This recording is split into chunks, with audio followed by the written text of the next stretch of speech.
কাল যে তো গরুর রচনা দিছু হইছে না মানে স্যার তাহলে ক কি লিখছিস? গরু একখান গৃহপালিত পশু। হুম, বাহ, ক ক ইমরা সবার ঘরে ঘরে থাকে। মোর বাপ প্রতিদিন ঘরত থাকি গরু মাটক নিয়ে যায়।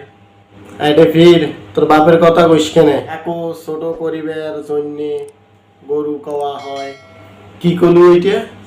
ক্যান্সার পড়া পারো না দেখি, তোমরাও তো মুখ গরু ডাকেন না পারলে তো। গরু কই মুই নাকি গরুর মতো খাও? তোর যে অবস্থা, তোর বাপও তো গরু কয় কেন?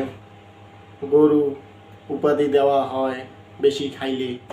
তোক মানুষ রচনা লিখতে দিছ, তোক কসম গরু রচনা লিখতে, তুই শুরু করছিস মানুষ রচনা। তোক নিয়ে আমি কি করি? তাইলে স্যার গরু আমাক কি কি দেয় এগুলা ক। হ এইটাই ক, কি করবো আর। যেমন ধরেন গরু আমাক দুধ দেয়।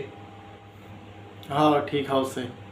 দুই নাম্বারে মুই যেটা গবেষণা করে বাই করছুম, মনে করেন গরু গুতে দেয়, লাথি দেয়, গোবরও কিন্তু দেয়।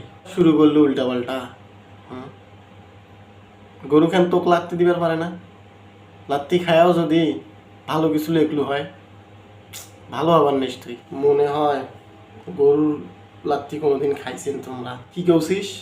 মুই কেন লাত্তি খাইম? লাত্তি খাওয়াতে তো তো কি রে, মুই লাত্তি খাওয়া মানে? তোমার মাথা এত জ্ঞান, এত জ্ঞান তোমার। আজকে কি তুই মারি খাবার চাওছিস? মারি খাবো? স্যার মারেন না, মুই কিন্তু কাকু কবার না ওই কথা, খবরদার মুই কবার না। কি কথা ক? না মানে স্যার তোমরা যে গরু, আরে শয়তান কোন হানের কাজ।